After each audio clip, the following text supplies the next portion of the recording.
Relationships है। Last time जो हमने किया था वो किया था एवोगैड्रो नंबर से, ठीक है। मोल का किया, मोल के बाद एवोगैड्रो के जो भी रिलेशनशिप थे, जिस टाइप के प्रॉब्लम्स थे वो हल किए थे। आज है वो स्टेशोमेट्रिक रिलेशनशिप्स हैं, और उन स्टेशोमेट्रिक रिलेशनशिप्स के में 3 तरीके के रिलेशनशिप आते हैं जो यहाँ स्टडी करेंगे। एक जो है इसमें से कहलाता है सबसे पहला, और वो कहलाता है आपके पास मास मास रिलेशनशिप, ठीक है। दूसरा कहलाता है आपके पास मास वॉल्यूम, ठीक है। और तीसरा जो है वो कहलाता है आपके पास वॉल्यूम वॉल्यूम, ठीक है।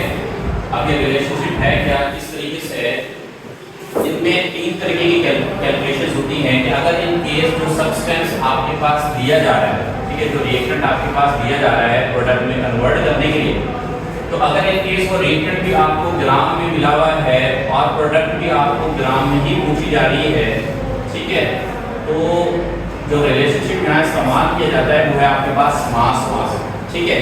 और अगर इन केस आपके पास रिएक्टेंट ग्राम में दिया जाए और पूछा आपसे dn क्यूब सेंटीमीटर क्यूब या लीटर में पूछा जाए, तो इसका मतलब एक वो रिलेशन कौन सा कराएगा आपके पास मास वॉल्यूम, ठीक है। दोबारा सुन लो, ग्राम में दिया जाए आपसे और आपसे ग्राम में पूछा जाए, ठीक है, तो आपको कराता है मास मास। और अगर आपके पास ग्राम में दिया जाए और आपसे वॉल्यूम में पूछा जाए, डेसीमीटर क्यूब सेंटीमीटर क्यूब या लीटर में पूछा जाए, तो आपका कहलाता है कौन सा मास वॉल्यूम। अगर इन केस आपके पास जो रिएक्टेंट है वो भी सेंटीमीटर क्यूब dn क्यूब या लीटर में दिया जाए और पूछा भी आपसे इनमें से कोई भी एक यूनिट में dn क्यूब सेंटीमीटर क्यूब और लीटर में, तो वो रिलेशन आपका कौन सा बनता है, वॉल्यूम वॉल्यूम रिलेशन, ठीक है। तो इन 3 तरीके के रिलेशनशिप इस्तेमाल करते हैं कैलकुलेशन बेस्ड, जिनकी प्रॉब्लम्स भी यहाँ पर लिख दी गई। एग्जांपल नंबर 1.6 से लेकर 1.9 तक 2 साल का असेसमेंट के टॉपिक भी है इसके अंदर जो इसके रिलेशनशिप पर बेस्ड है। तो दूसरा, इसको करने से पहले आप एक चीज समझ लो कि अगर आपके पास कोई भी, हमने जैसे मोल के अंदर पढ़ा था, एवोगैड्रो लॉ के अंदर पढ़ा था कि भाई अगर कोई भी एक सब्सटेंस अगर आपके पास एक मोल है, ठीक है, एक मोल सब्सटेंस में जो आपके पास नंबर ऑफ पार्टिकल्स होते हैं वो कितने होते हैं भाई, 6.0 हाँ 6.0 to 10 पावर 23, ठीक है। इसी तरीके से स्टैंडर्ड वॉल्यूम आपको दिया जाता है कि अगर आपके पास एक मोल कोई भी सब्सटेंस हो, ठीक है, एट एसटीपी कहते हैं स्टैंडर्ड टेम्परेचर प्रेशर, कोई भी एक मोल अगर आपका एसटीपी पर लिया जाए तो उसके अंदर जो वॉल्यूम होता है वो कितना होता है, 22.4 dn क्यूब डेसीमीटर, ठीक है। और अगर इसको सेंटीमीटर क्यूब में देखें तो dn क्यूब के अलावा 22.4 लीटर, दोनों एक ही ये वैल्यूज होती हैं, सेम यूनिट है, ठीक है। इसी तरीके से अगर सेंटीमीटर क्यूब में देखा जाए तो 22,400 सेंटीमीटर क्यूब होता है। क्लियर हो गया आपको बात, ठीक है। तो आपने याद रखना है कि एक यूनिट सब्सटेंस कोई भी हो at STP standard temperature pressure पर, उसके अंदर जो वॉल्यूम है स्टैंडर्ड वॉल्यूम को कितना होता है, 22.4 dn क्यूब या 22,400 सेंटीमीटर, ठीक है। अब यहाँ पर प्रॉब्लम्स को देखते हैं। एग्जांपल नंबर 1.6 है और 1.6 में वो आपसे कह रहे हैं कि what volume of oxygen gas is occupied by 1.5 mole of STP, यानी कितना वॉल्यूम आपको दरकार होगा कि अगर आपके पास जो है वो 1.5 मोल, ठीक है। आपके पास जो डेटा बना दें यहाँ पे सबसे पहले, और डेटा में जो आपका नंबर ऑफ मोल दिए जा रहे हैं वो कितने दिए जा रहे हैं आपके पास, 1.5 मोल, ठीक है। और इन 1.5 मोल में वो आपसे वॉल्यूम पूछ रहा है at STP standard temperature pressure पर, इसका वॉल्यूम कितना होगा, ठीक है।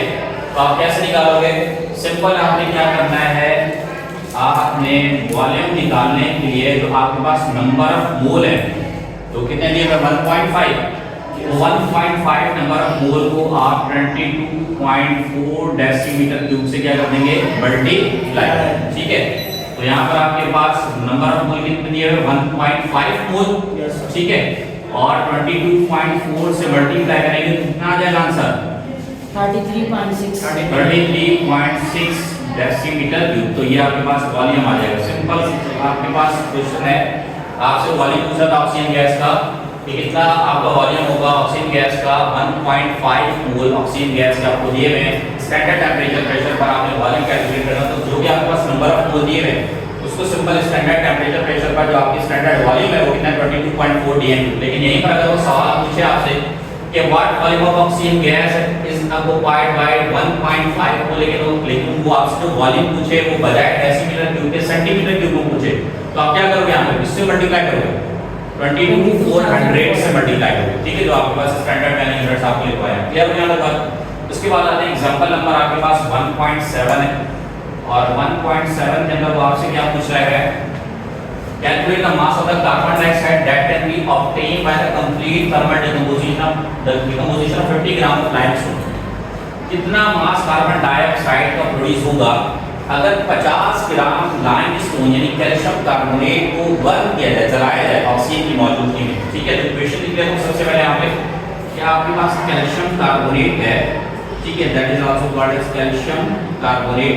इस कैल्शियम कार्बोनेट को लाइमस्टोन कहा जाता है, यानी चूने का पत्थर। ठीक है, जो अमूमन तौर पर हम लेकर आते हैं घरों में। पुराने ज़माने में चूने का जो कलर वगैरह जो किया जाता था, चूना जो किया जाता था दीवारों पर वाइट कलर का, वो पहले चूने के पत्थर आते थे, उसको पानी में भिगोया जाता था कई दिन तक, फिर उसको जो है ना वो पोचा सा आता था, उस पोचे से फिर उसको दीवारों पर लगाया जाता था, तो वो आपका लाइमस्टोन कहलाता है। इसको कैल्शियम कार्बोनेट कहते हैं। तो कैल्शियम कार्बोनेट को जब आप बर्न करेंगे in the presence of oxygen, तो किसमें टूटेगा? वो टूटेगा कैल्शियम ऑक्साइड में और कार्बन डाइऑक्साइड। कैल्शियम ऑक्साइड को कहते हैं कैल्शियम ऑक्साइड। इसके अलावा इसका एक और नाम है, that is also called as quickline. ठीक है, और ये आपके पास कार्बन डाइऑक्साइड। तो वो पूछ रहा है कि अगर इन केस 50 ग्राम आपको कैल्शियम कार्बोनेट के दिए जाएं, ठीक है, इसको बर्न करने के लिए, तो कितना मास कार्बन डाइऑक्साइड गैस का प्रोड्यूस होगा? ठीक है, वो आपने निकाला। तो देखो यहाँ पे पहले ग्राम में दे रहा हूँ, कुछ आपसे मास है यानी ग्राम में पूछ रहा है, तो आपका कौन सा रिलेशन होगा? मास मास। ठीक है, अब यहाँ पर सबसे पहले आपने क्या करना है, जिसकी वैल्यू आपको दी जा रही है और जिसका मास आपसे पूछा जा रहा है, पहले सबसे पहले आप देखो कि इक्वेशन बैलेंस है कि नहीं है। अब यहाँ पर देखो, यहाँ पर कैल्शियम 1 है, यहाँ कैल्शियम 1 है, यहाँ कार्बन 1 है, यहाँ कार्बन आपके पास 1 है, ऑक्सीजन यहाँ 3 है, यहाँ कितने? 2 और 1 3, बैलेंस है। अब देखो भाई, यहाँ पर 50 ग्राम दिए गए ना, तो सबसे पहले जिसके वैल्यू दी जा रही है, जिसका पूछा जा रहा है, उसका मॉलिक्यूलर वेट निकालते हैं। ठीक है, इसका मॉलिक्यूलर वेट निकालते हैं। जैसे यहाँ कैल्शियम कार्बोनेट दिया आपके पास, तो कैल्शियम का डाउन मास कितना होता है? 20 है, 40। ठीक है, कार्बन का कितना होता है? 12। ऑक्सीजन का कितना होता है? 16। यहाँ पे 3 दिए तो उसको 3 से मल्टीप्लाई कर दो, जगह 48, तो 40 12 और ये जगह 48, टोटल हो जाएगा आपके पास कितना? 100 ग्राम। ठीक है, इसी तरीके से यहाँ पर कैल्शियम ऑक्साइड का तो नहीं निकालना, जिसका मास दिया जा रहा है उसका मॉलिक्यूलर वेट निकालना है। तो कार्बन का कितना है? 12, ऑक्सीजन का 16 है, 2 से मल्टीप्लाई करें तो कितना आ जाएगा? 12 और 32 हो जाएंगे कितने? 40, 44 ग्राम हो जाएंगे। ठीक है, अब दोनों के मॉलिक्यूलर वेट निकालिए। मॉलिक्यूलर वेट निकालने के बाद सिंपल आपने क्या करना है, जिसका आपको वैल्यू दी गई है 50 ग्राम दी गई, इसका मॉलिक्यूलर वेट निकालिए, तो हम क्या करेंगे? मास डिवाइडेड बाय इसका 44 आएगा है, इसका 44 आया, इसका तो 44 आया ना। ठीक है, यहाँ पर जो गिवन मास आपको दिया जा रहा है, इसका कैल्शियम कार्बोनेट 50 ग्राम, उसको इसके मॉलिक्यूलर वेट से डिवाइड करके इसके नंबर ऑफ मोल निकालेंगे। ठीक है, जब सबसे पहला काम क्या है कि आपने क्या करना है? नंबर ऑफ मोल निकालने, और किसके निकालने? कैल्शियम कार्बोनेट के। तो given mass upon molar mass हो जाएगा। गिवन मास कितना है इसकी? 50 और मोलर मास कितना है? 100। इसको इससे डिवाइड करेंगे तो आंसर क्या आएगा? 1.2 यानी 0.25, यानी आपके पास नंबर ऑफ मोल निकला है। अब जब नंबर ऑफ मोल निकला तो उसके बाद सबसे पहले क्या करोगे? इक्वेशन बनाओगे। अब यहाँ देखो कुछ भी है, तो इसका मतलब क्या है कि यहाँ पर क्या आपके पास 1 है, और यहाँ कुछ दिए तो मतलब क्या आपके पास 1 है। तो आप इक्वेशन बनाओगे कि भाई 1 मोल कैल्शियम कार्बोनेट से कितने मोल प्रोड्यूस हो रहे हैं कार्बन डाइऑक्साइड के? 1 मोल प्रोड्यूस हो रहे हैं कार्बन डाइऑक्साइड के। Yes sir. तो 50 ग्राम से मेरे कितने मोल बने थे? सर 0.5, उससे कितने प्रोड्यूस होंगे? ठीक है, आप क्या करोगे? 1 डिवाइडेड बाय 1 मल्टीप्लाई बाय 0.5। ये भाई स्टेप समझ में नहीं आया मसला। 1 मोल देखो 1 मोल कैल्शियम कार्बोनेट से 1 मोल कार्बन डाइऑक्साइड का प्रोड्यूस हो रहा है। ठीक है, यहाँ पर क्या दिया हुआ है? उसकी मतलब 1 है, 1 मोल कैल्शियम कार्बोनेट से 1 मोल कार्बन डाइऑक्साइड का प्रोड्यूस हो रहा है, ऐसे ही है। तो इस कैल्शियम कार्बोनेट जो 50 ग्राम दिए थे, जिससे मैंने मोल बनाया, तो कितने मोल बनाए? 0.5, ठीक है। तो 0.5 से कितने प्रोड्यूस होंगे? अब इक्वेशन समझ आ गई। अब आप क्या करोगे, ये वही रहेगा, ये वाली इक्वेशन डिवाइड करेंगे और ये वाली डिवाइड करेंगे और ये मल्टीप्लाई, ठीक है। 1 divide by 1 multiply by 0.5, answer क्या आ जाएगा आपके पास 0.5। इक्वेशन में बोल निकला है। अब क्या करेंगे, आपने जिसका मास निकालना है ना उसका मॉलिक्यूलर वेट कितना है 44, जो आपके पास मोल निकल कर आए हैं सिंपल 0.5, उसको मल्टीप्लाई कर देंगे किससे 44 से, ठीक है। तो जब 0.5 को 44 से मल्टीप्लाई करो तो कितना आ जाएगा 22 ग्राम आ जाएगा आपके पास किसका कार्बन डाइऑक्साइड, ठीक है। तो ये आपके पास मास निकला है। क्लियर हो गया तो बात, ठीक है। तो एग्जांपल नंबर आपके पास ये 1.7 की आपकी कंप्लीट हो गई, ठीक है। फिर आपने एग्जांपल नंबर 1.8 पे इसका कुछ समझ में नहीं आया तो बताओ। क्लियर है?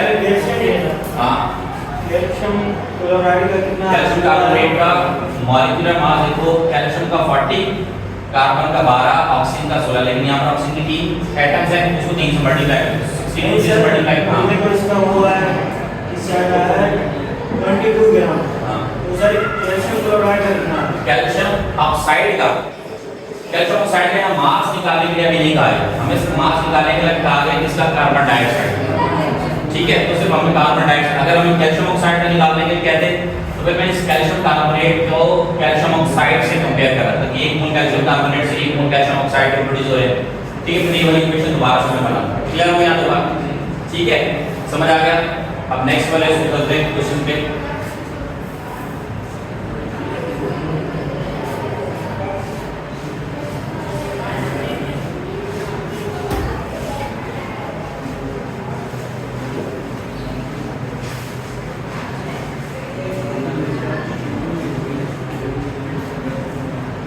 अब example number 1.8 we get 49 gram of the solid potassium chlorate on heating decomposes completely to potassium chloride with the liberation of oxygen gas. Determine the volume of oxygen gas liberated at STD. कि 49 ग्राम 49 ग्राम solid potassium chlorate के इसको हम क्या कर रहे हैं, heat करके decompose कर रहे हैं, तोड़ रहे हैं। जब वो टूट रहा है तो उसमें टूट रहा है वो पोटेशियम क्लोराइड में टूट रहा है, उसके साथ साथ क्या प्रोड्यूस हो रहा है ऑक्सीजन गैस लिबरेट हो रही है, खारिज हो रही है।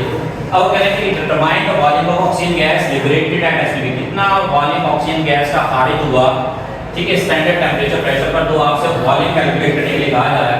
तो आप एग्जांपल नंबर आपके पास कौन सा है 1.8, ठीक है। इक्वेशन लिख लेते हैं, पोटेशियम क्लोरेट है AClO3 पोटेशियम क्लोरेट, इससे डिकम्पोज होकर इसमें कन्वर्ट हो रहा है पोटेशियम क्लोराइड और liberation of hydrogen gas, oxygen gas, ठीक है।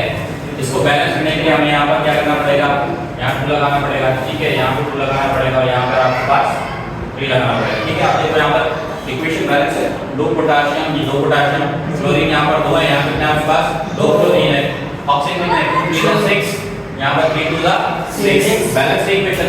अब क्या कह रहे हैं कि 49 gram of the solid potassium chlorate, यानी इस पोटेशियम क्लोरेट के कितने बता रहा है 49 ग्राम बता रहा है, कितने बता रहा है 49 ग्राम।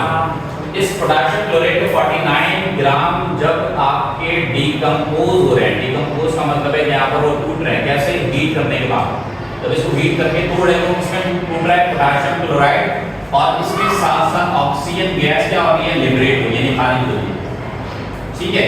वो बता रहे हैं कि अगर मैं 49 ग्राम पोटेशियम क्लोरेट को डिकम्पोज करूं तो कितना वॉल्यूम ऑक्सीजन गैस का प्रोड्यूस होगा, ठीक है। अब रिलेशन कौन सा है आपके पास, मास वॉल्यूम, क्योंकि दिया ग्राम में जा रहा है, पूछा वॉल्यूम में जा रहा है, ठीक है। तो यहाँ पर रिलेशन कौन सा हो जाएगा, मास वॉल्यूम। आप सिंपल आपने क्या करना है, यहाँ पर सबसे पहले आप इनका मॉलिक्यूलर वेट निकालोगे, ठीक है, पोटेशियम क्लोरेट का, ठीक है। अब पोटेशियम क्लोरेट है तो उसमें पोटेशियम है, उसका मॉलिक्यूलर मास कितना होता है 39, ठीक है। और क्लोरीन का कितना होता है 35.5, ऑक्सीजन का कितना होता है 16, यहाँ 3 एटम है 3 से मल्टीप्लाई, तो 39 प्लस करोगे इसको 35.5 और 16 को 3 से मल्टीप्लाई करेंगे कितना आएगा 48। इन सब का जवाब कितना आ रहा है भाई 122.5, ये इसका भाई आ गया मॉलिक्यूलर मास, ठीक है। अब अगर मास निकालने के लिए कहता तो फिर मैं इसका भी मॉलिक्यूलर वेट निकाल सकता। अब मास निकालने के लिए कह रहा तो इसका मॉलिक्यूलर वेट भी निकालने की जरूरत नहीं है, ठीक है, सिंपल। अब हम क्या करेंगे, जिसका वैल्यू दी गई है, जिसका मॉलिक्यूलर मास निकाला हमने, अब सबसे पहले क्या करेंगे, इसके नंबर ऑफ मोल निकालेंगे। ठीक है, पहला स्टेप है नंबर ऑफ मोल किसके निकालें, पोटेशियम क्लोराइड के निकालें। ठीक है, तो given mass upon molecular mass, ऐसे ही है सर इसके क्यों निकालेंगे मोल? इसके भी निकालना। इसके क्यों निकालेंगे मोल? इसके हाँ क्योंकि इसकी वैल्यू आपको दी जा रही है कितने, 49 ग्राम। सवाल में आपको कह रहे हैं 49 gram of the potassium chloride is decompose into potassium chloride, यानी पोटेशियम क्लोराइड की सिर्फ 49 ग्राम दी है, तो जिसकी एक वैल्यू आपको दी जाएगी, जिसकी ग्राम्स आपको दिए जाएंगे, उसी के नंबर ऑफ मोल निकालेंगे। क्योंकि नंबर ऑफ मोल निकालने के लिए हमें दो चीजें चाहिए ना, गिवन मास और मॉलिक्यूलर मास या एटॉमिक मास। ठीक है, तो गिवन मास हमें किसका दिया हुआ, पोटेशियम क्लोराइड का, तो जिसका मास दिया गया है उसी का नंबर ऑफ मोल निकालेंगे। ठीक है, तो गिवन मास आपके पास कितना दिया हुआ है यहाँ पर, 49। ठीक है, और मॉलिक्यूलर मास कितना निकाला गया, 122.5। भाई 49 को 122.5 से डिवाइड करो, कितना हो रहा है, 0.4 0.4। ये आपके पास नंबर ऑफ मोल निकला है। अब उसके बाद सेकंड स्टेप क्या था, इक्वेशन बनाते हो लोग। अब देखो यहाँ पर 2 मोल पोटेशियम क्लोराइड से 3 मोल ऑक्सीजन के बन रहे हैं। ये 2 मोल पोटेशियम क्लोराइड से कितने मोल ऑक्सीजन के बन रहे हैं, 3 मोल। ठीक है, तो मैं इक्वेशन बना रहा हूँ कि 2 मोल पोटेशियम क्लोराइड से 3 मोल आपके ऑक्सीजन के प्रोड्यूस हुए हैं। ठीक है, तो 49 ग्राम से कितने मोल बने, 0.4। इससे कितने प्रोड्यूस होंगे। ठीक है, समझ आ रही है अंदर बात, ये वैल्यू जाएगा, ये वैल्यू डिवाइड करेंगे और ये मल्टीप्लाई। ठीक है, तो क्या आ जाएगा आपके पास 3 divided by 2 multiply by 0.4। Answer कितना आ जाएगा भाई, 0.6। ठीक है, अब जब आपके पास दिख रहा है, जब हमें मास निकालना होता तो हम क्या करते थे, सर आपने 1.1 से किया था और अभी 3.2 से कर रहे हो। कहां, पहले एक था अभी 2 इस वजह से। हां ना, देखो यहां पे नंबर ऑफ मोल इक्वेशन के अंदर लिखे हुए ना, पहले इक्वेशन को बैलेंस इसीलिए किया जाता है ताकि हमारी कैलकुलेशन सही हो। अगर इक्वेशन को बैलेंस नहीं करेंगे तो कैलकुलेशन हमारे खराब हो जाएगी। ठीक है, तो जो मोल आपके पास यहाँ लिखे हुए होंगे उसी को आप यहाँ पर रिटेन करेंगे कि भाई 2 मोल पोटेशियम क्लोराइड से 3 मोल ऑक्सीजन के प्रोड्यूस हुए।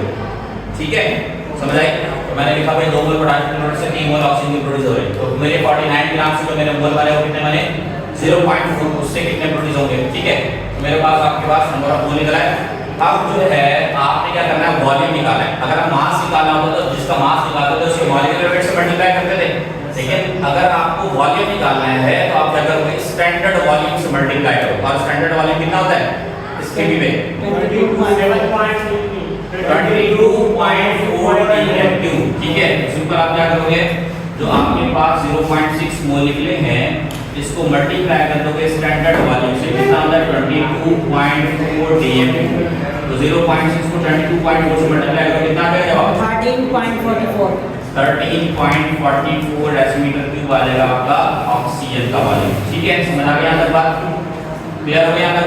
Yes sir. ठीक है, इसके बाद आपको एग्जांपल नंबर है 1.9, ये लास्ट प्रॉब्लम है। और एग्जांपल नंबर 1.9 में कह रहा है कि calculate the volume of carbon dioxide at STP that can be produced by the complete burning of the 50 dm³ of butane gas in the excess of supply of oxygen gas। तो कह रहा है कि आपने वॉल्यूम मालूम करना है carbon dioxide का स्टैंडर्ड टेम्परेचर प्रेशर पर जो आपका प्रोड्यूस हो रहा है, कि जब आप क्या करें 50 dm³ ब्यूटेन को, ब्यूटेन आपका एक गैस है 50 dm³, इसको बोतल गैस भी कहते हैं। ठीक है, इसको अमूमन तौर पर जो है इसको आप देखते हो कि जो आपके पठानों पर एक बड़े बड़े सिलेंडर रखे होते हैं पठानों की इस पे बोतल्स पे, उनमें जो गैस भरी दी जाती है that is LPG, liquefied petroleum gas, और इसका मॉलिक्यूलर स्ट्रक्चर देखेंगे तो वो आपको ब्यूटेन मिलेगा। ठीक है, समझ आ रही। तो इस ब्यूटेन को कह रहा है कि जब 50 dm³ ब्यूटेन को मैं अगर जलाऊं तो उसको जलाने से जो मेरा वॉल्यूम कार्बन डाइऑक्साइड का प्रोड्यूस हो रहा है वो कितना हो रहा है, वो आपने मुझे बताना। ठीक है, क्लियर है, स्टैंडर्ड टेम्परेचर प्रेशर पर। तो एग्जांपल नंबर आपके पास कौन सी है, 1.9। ठीक है, तो वही इक्वेशन लिख लेते हैं। सबसे पहले आपके पास C4H10 ये आपका क्या है, बेसिकली ब्यूटेन है, जिसको आप बॉटल गैस भी कह सकते हैं। क्या है आपके पास एक तरीके से बॉटल गैस है, इसको हम एलपीजी, लिक्विफाइड पेट्रोलियम गैस भी कह सकते हैं। ठीक है, और इस बॉटल गैस को जब हम बर्न कर रहे हैं, ठीक है, ऑक्सीजन की मौजूदगी में, ठीक है, तो वो क्या बना रहा है आपके पास कार्बन डाइऑक्साइड बना रहा है, ठीक है, और इसके साथ साथ आपके वाटर प्रोड्यूस कर रहा है। जब यहाँ के बाद वाटर क्यों प्रोड्यूस कर रहा है? भाई जब भी किसी चीज की कंबशन की जाती है ना, कोई भी फ्यूल कंबस्ट करोगे तो उसमें दो चीज लाजमी बनेगी, एक कार्बन डाइऑक्साइड और एक वाटर। कोई भी चीज कंबस्ट करो, इसमें एक और चीज बनती है कार्बन मोनोऑक्साइड, लेकिन वो तब प्रोड्यूस होती है जब कंबशन सही तरीके से ना हो, प्रॉपर कंबशन ना हो, ठीक है। जब प्रॉपर कंबशन नहीं होगी तो वहां पर कार्बन मोनोऑक्साइड की प्रोडक्शन होगी, ठीक है। और अगर प्रॉपर कंबशन है, सही तरीके से कंबस्ट हो रहा है, कंबशन मतलब किसी चीज को जलाना, जैसे लकड़ी है, अगर आपकी लकड़ी गीली है उसको आप जलाना चाहोगे तो उसमें से जो है स्मोक बहुत ज़्यादा निकलेगा, धुआं बहुत ज़्यादा निकलता है, क्योंकि वहाँ कंबशन सही तरीके से नहीं होती। पर जहाँ सही तरीके से कंबशन ना हो वहाँ प्रोडक्शन होती है कार्बन मोनोऑक्साइड की। और अगर कंबशन सही तरीके से हो रही है, सही तरीके से वो जल रहा है, प्रॉपर जल रहा है, ठीक है, तो वहाँ पर आपके पास दो चीज़ें निकलती है, कार्बन डाइऑक्साइड और वाटर वेपर। क्लियर हो गया आपके बात? तो वहाँ पर ये कह रहे हैं कि अब ब्यूटेन की कितने डीएमक्यू कह रहे हैं कि 50 डीएमक्यू, ठीक है। यहाँ पर वो 50 डीएमक्यू ब्यूटेन को बर्न कर रहा है, तो पूछ रहा है आपसे भाई कितना वॉल्यूम कार्बन डाइऑक्साइड गैस का प्रोड्यूस होगा। समझ आ रही है आपके बात? यानी वो आपसे डीएमक्यू यानी वॉल्यूम में आपको वैल्यू दे रहा है और वॉल्यूम में ही पूछ रहा है, तो कौन सा रिलेशन हो गया? वॉल्यूम, ठीक है। अब सिंपल क्या करोगे, यहाँ पर आपको कोई भी नंबर ऑफ मोल निकालने की जरूरत नहीं है, ठीक है। नंबर ऑफ मोल निकालने की जरूरत नहीं है। सिंपल आपने अगर इक्वेशन बनाओगे, पहले इक्वेशन देखो बैलेंस है कि नहीं, आप पहले से इक्वेशन उन्होंने नंबर ऑफ मोल्स आपको बैलेंस करके दिए हुए थे, ठीक है। अब हम कहेंगे भाई 2 मोल, यहाँ पर 2 मोल C4H10 के कितने मोल कार्बन डाइऑक्साइड के प्रोड्यूस हो रहा है? 8 मोल। कितने? 8 मोल कार्बन डाइऑक्साइड प्रोड्यूस हो रहा है, ठीक है। तो भाई 1 मोल से कितने बनेंगे? 1 मोल से कितने प्रोड्यूस होंगे?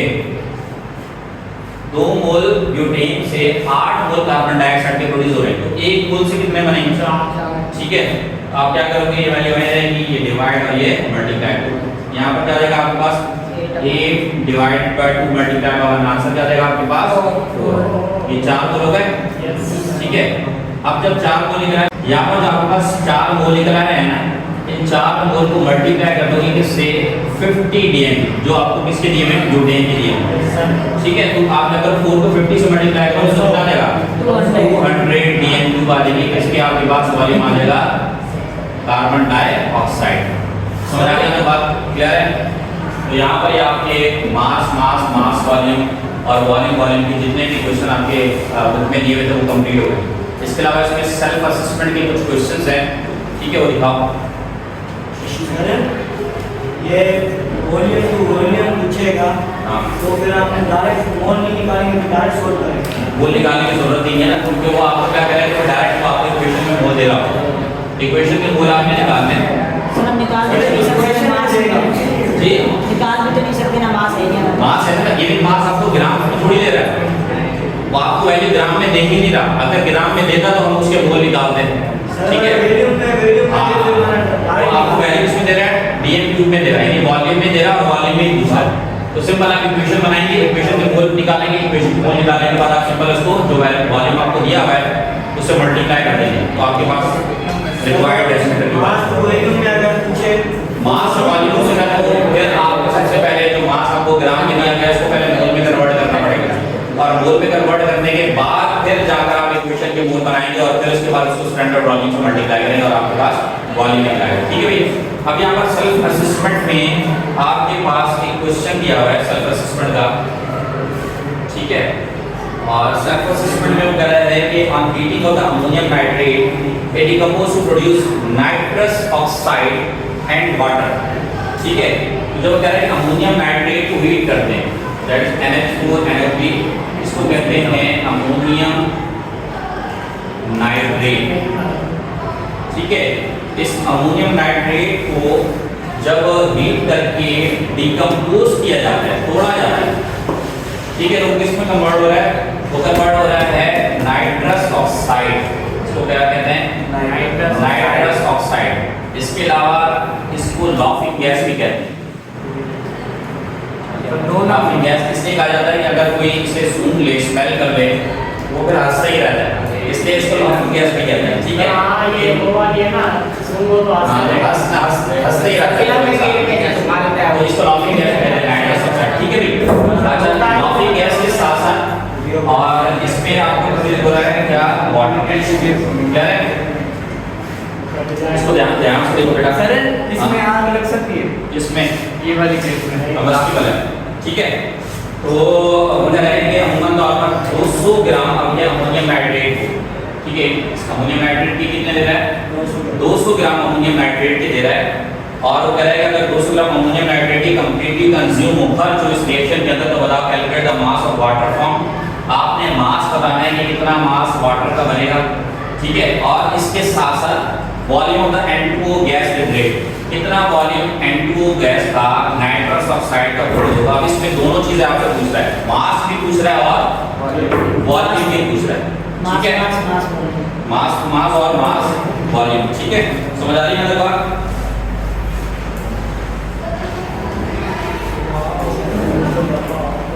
अच्छा तो इसको देखते हैं अभी कैसे हुआ तो यहाँ पर पहले मास निकालने या वॉल्यूम निकालने को आपकी मर्जी ठीक है पहले वॉल्यूम निकाल लेते हैं फिर मास निकाल लेते हैं तो सबसे पहले आपने क्या करना है जिसका वैल्यू आपको दी जा रही है ग्राम से उसका सबसे पहले क्या करेंगे उसका सबसे पहले मोल निकालने के लिए क्या करना पड़ेगा इसका मॉलिक्यूलर मास निकालना पड़ेगा ठीक है नाइट्रोजन का कितना था 14 हाइड्रोजन का अपन इसको 4 से मल्टीप्लाई करेंगे या नाइट्रोजन 14 ऑक्सीजन 16 इसको 3 से मल्टीप्लाई करेंगे ठीक है 14 प्लस 4 प्लस 14 प्लस 16 3 48 इन सब को जमा करो कितना हो जाएगा ये हो जाएगा 28 4 और 48 टोटल कितने हो रहे हैं 80 हो रहे हैं पक्की बात है अच्छा 48 सारे 82 हो रहे 28 82 सर 82 10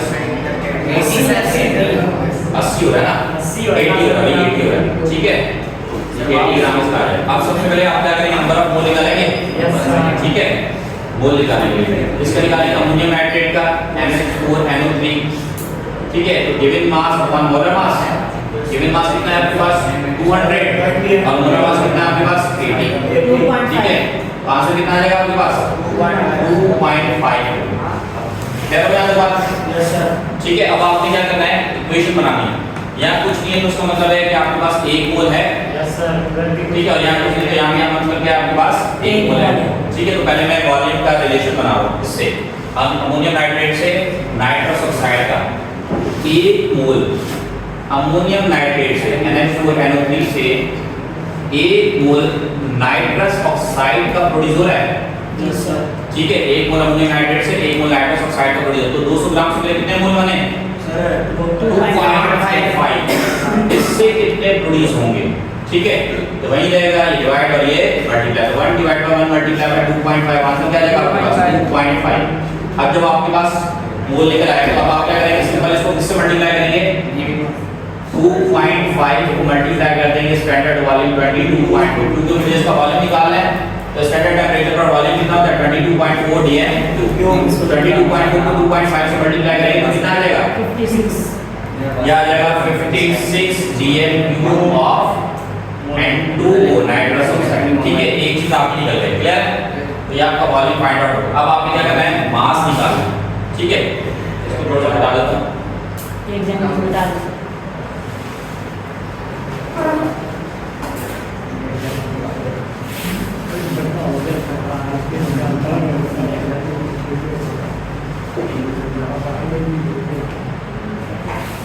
वही अब निकालते हैं मास